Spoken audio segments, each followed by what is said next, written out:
This is our Geopath independent operators breakout session for Go 2020, which is now in everybody's living rooms and offices and home bases. So we're really happy to be here. My name is Dean Stallone. I'm the founder and CEO of PMD Media, and I'm joined by very similar positioned independent operators, and I'll let them introduce themselves as well.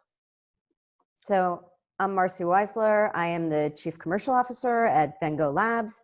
We have a network, a place-based network of interactive digital kiosks in places like gyms, colleges, hotels, and offices.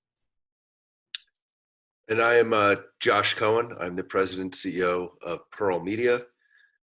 We are a unique out-of-home business. We have three different lines: out-of-home, large format out-of-home assets. We focus also on place-based digital networks in places where people work, shop, eat, and play. And then we also have our storefront business, which provides people the ability to wrap vacant storefronts in neighborhoods and major cities around the country. So thanks for having us, Dean. Sure.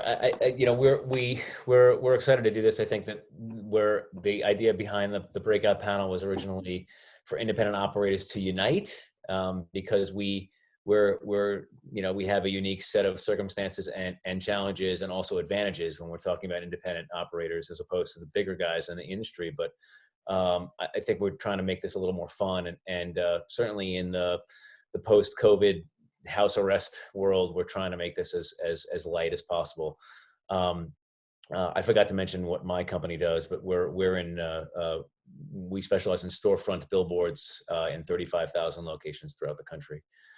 So I guess I'll just pose the first question, and I guess I could answer it first or I could answer it last. But I think the 800-pound gorilla in the room again is COVID-19 and how it's affecting our business and out of home.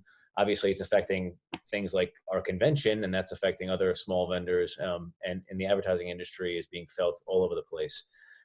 But out of home specifically, the challenges are acute, because you're asking people to invest in out of home when no one's out of home, everybody's in home. So we think that looking at the numbers, travel and tourism is certainly going to be gone, or at least majorly affected throughout the end of 2020. And so I think that we're looking towards, and my company, PMD Media, is looking towards hyper-local targeting more than broader-based marketing. So hyper-local targeting to target people where they live and work. So for instance, targeting New Yorkers for New Yorker campaigns and New York businesses and New Yorker initiatives. Targeting Los Angeles people for Los Angeles businesses and branding and products. And so a local targeting, a hyper-local reach, but with more of a national footprint if possible. So, I mean, that's where we're going in terms of the industry, in terms of the way we're looking at it. But Josh, how are you guys at Pearl looking at positioning after COVID starts winding down? Yeah, I mean, listen, the key point that you said there is winding down, right? What does that mean? What does it look like? I think that the biggest challenge for any business owner and operator is the uncertainty of the times that we currently are living in, and living with a timetable that is completely open-ended.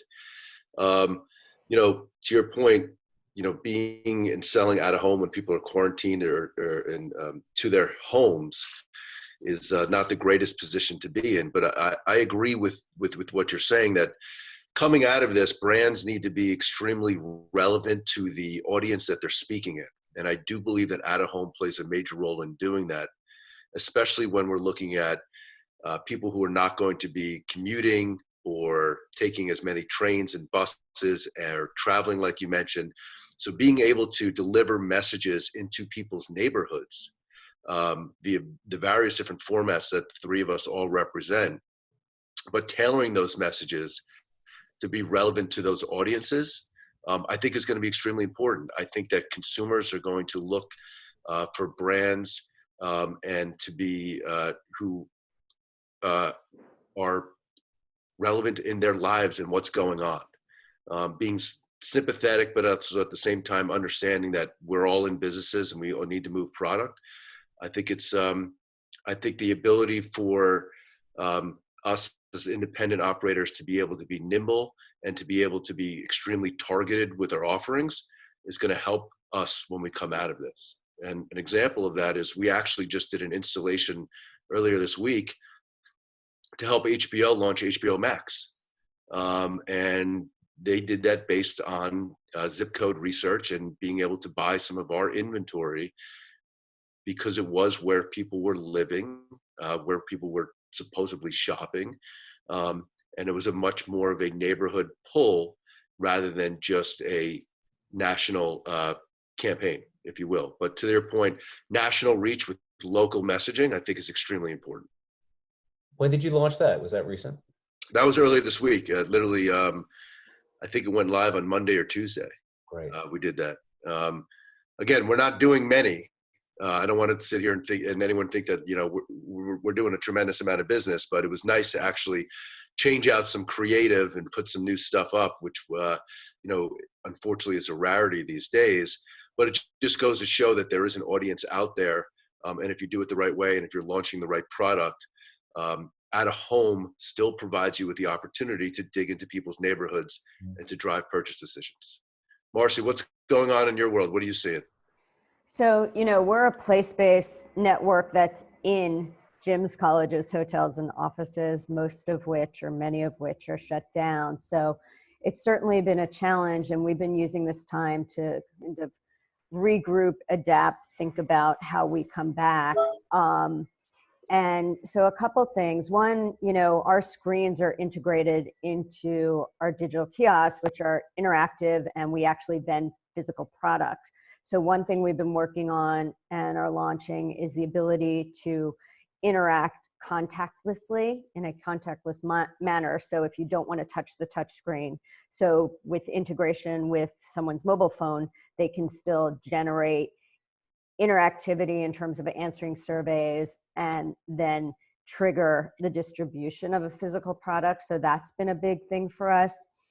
The other, as follow-up to what you both were saying about local, you know, we're carefully watching different markets and seeing what opportunities we will have as different markets roll out. So, you know, Georgia just announced that they'll be opening up, I think, beginning today. Gyms were part of that essential services list.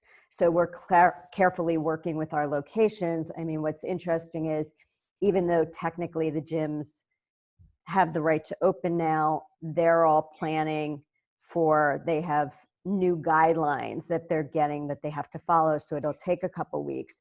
And we're also keenly focused on how do we bring some of the messaging both through our own PSAs and through brands that we're working with, both local and national, in terms of safety and health and sanitization to what we do.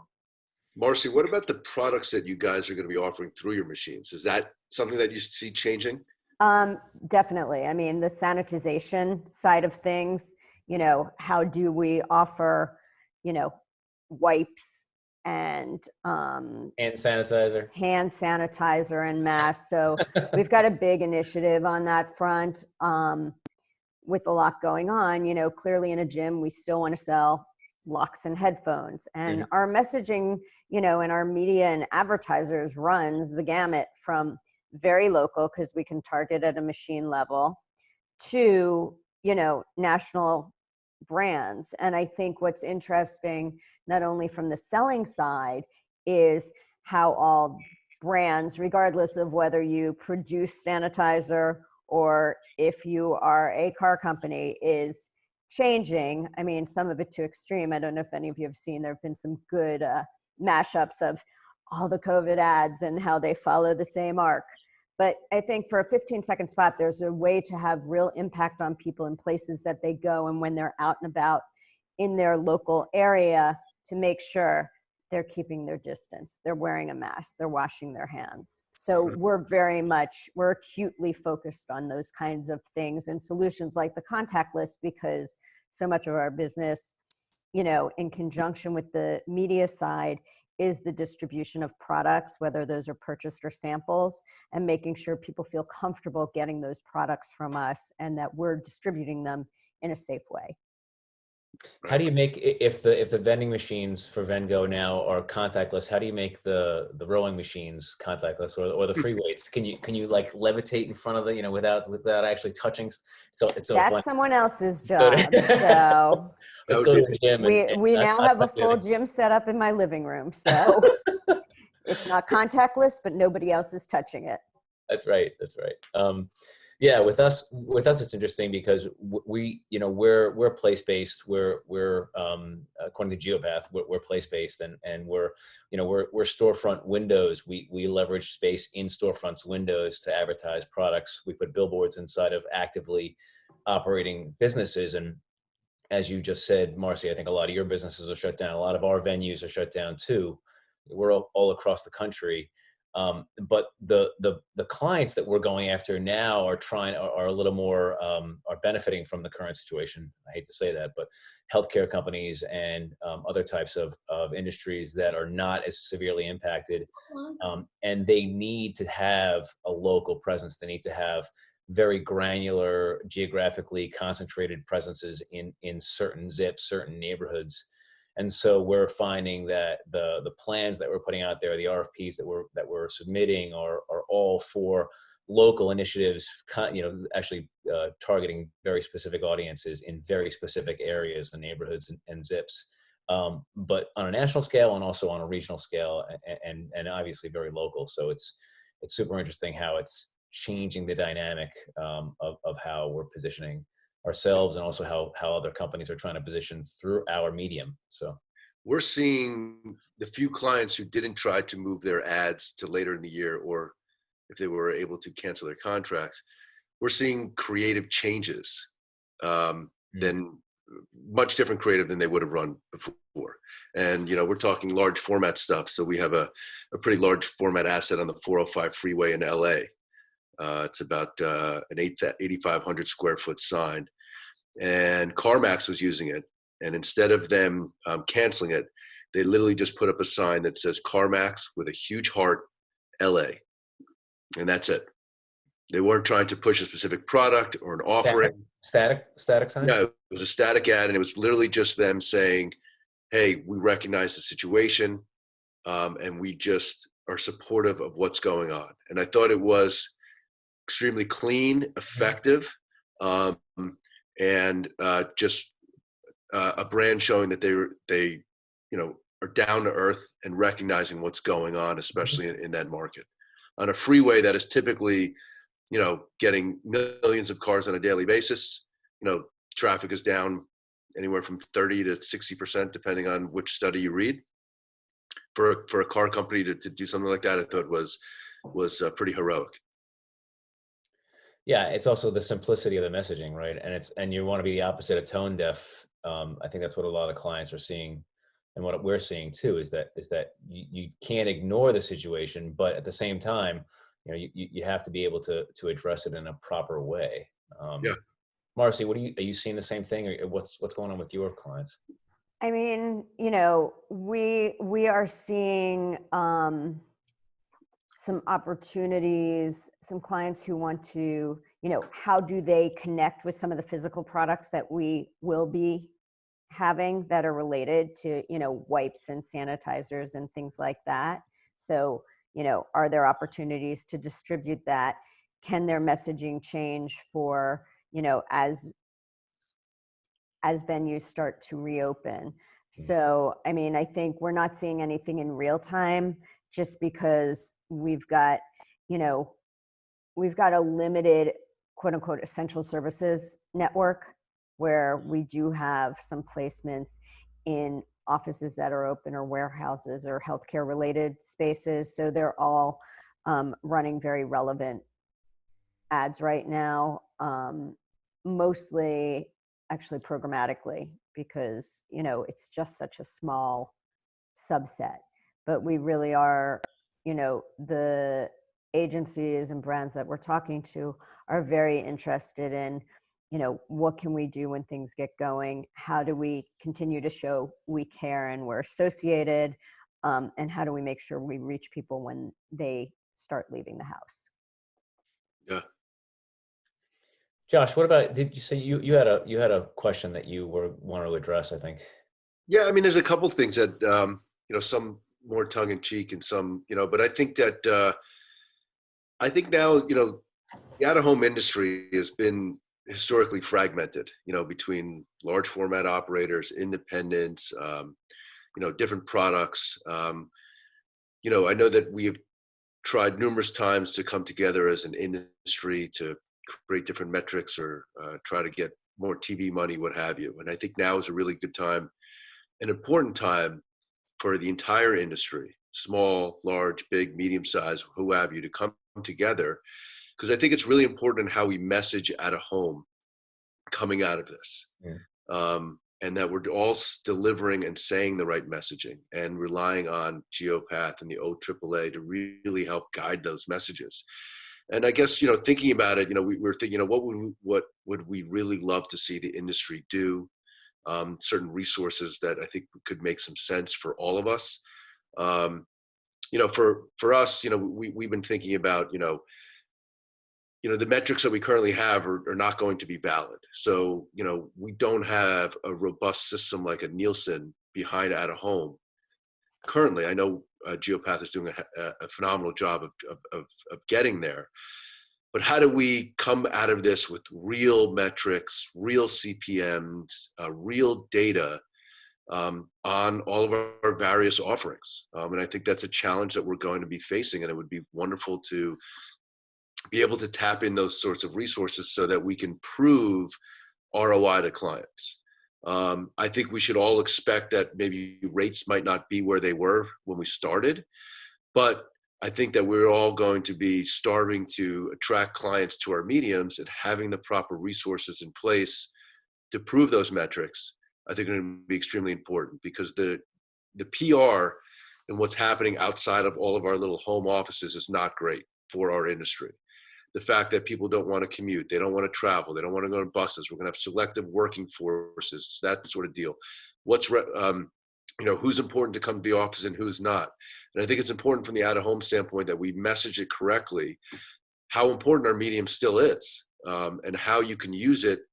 And then most importantly, how do our metrics still survive and make sense when we get out there in the post-COVID world, or at least when we start getting back to some sort of, working and leaving our homes.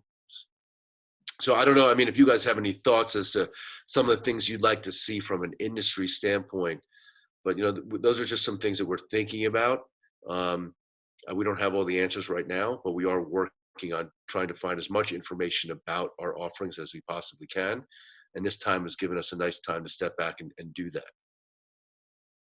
Marci, what do you think? Or Dean? Yeah, I mean, I just think that what in prep for the meeting for this recording session, Josh, your question was really, I mean, it was very general, but I thought it was super interesting and pertinent in the situation. Where you're like, what do we do as an industry to start preparing to regain advertiser confidence in our medium?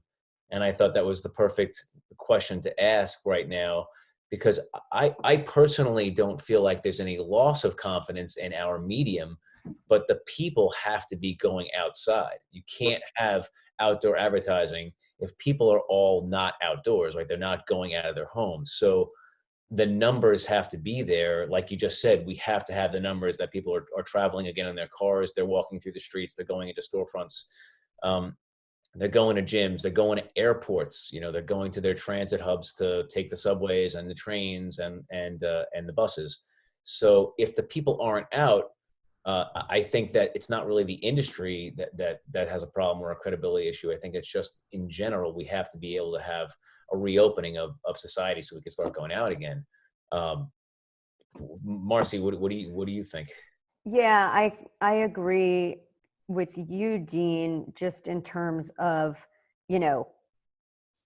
especially we're not people out on the street or driving from one place to another. We are about them going to a destination, and certain of our destinations, may take longer than others. I think we're also looking to those industries and what are they doing to promote the fact that, yeah, you can go to the gym and we're doing it in a, safe way and quote unquote clean way.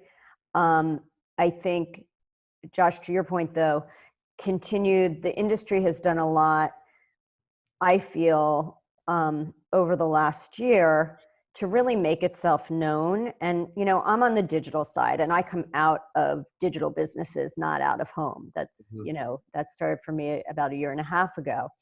And I do think, as someone who came into the business from the other side, I may be right in the middle of it, but I've also seen it, really take on the much more presence than I believe it had prior.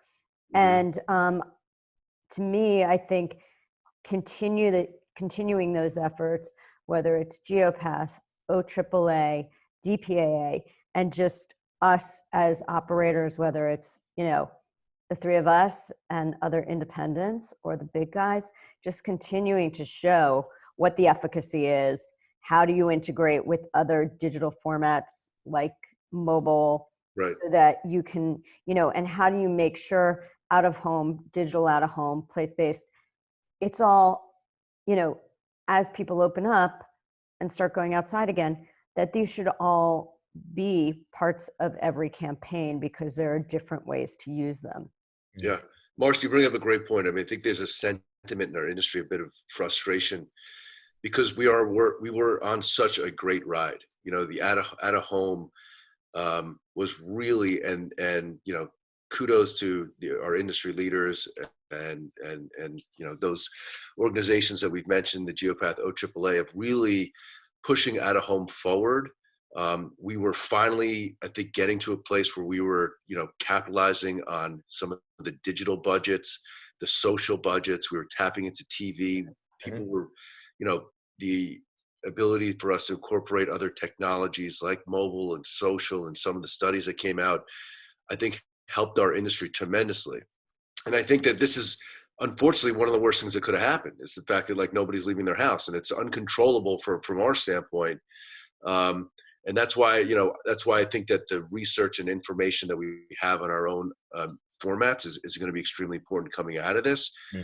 But, I truly believe that, this will come back, and it's not going to take, 5 years to come back. I think that, it's going to be a 6 to 12 month lag, but I do believe that maybe the word confidence in our medium was probably not the best word for it, because I do believe brands really do like out of home. I think it's more about us restoring the metric confidence in our medium is probably, and once we get there, the brands, I believe, will come back. Yeah, the people have to be there. People have to be out. Absolutely. But yeah, I think that we're going to be fine. It's just that this whole situation has to come under control. I mean, it's just as simple as that. We can't be selling out of home if everybody's in home.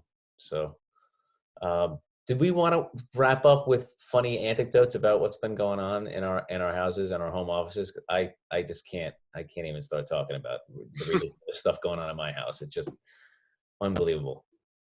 Well, for one, I have my daughter standing right over here. She keeps asking me some questions about her home school, and I'm giving her the Heisman like this, So, I mean, that's just become like the norm, no matter, how many calls have I been on where there's a baby crying, a dog barking, a kid asking questions, it's all good. It's we're all in it. Listen, it humanizes everybody in terms of, you have your work persona, you have your personal persona. Now it all becomes integrated.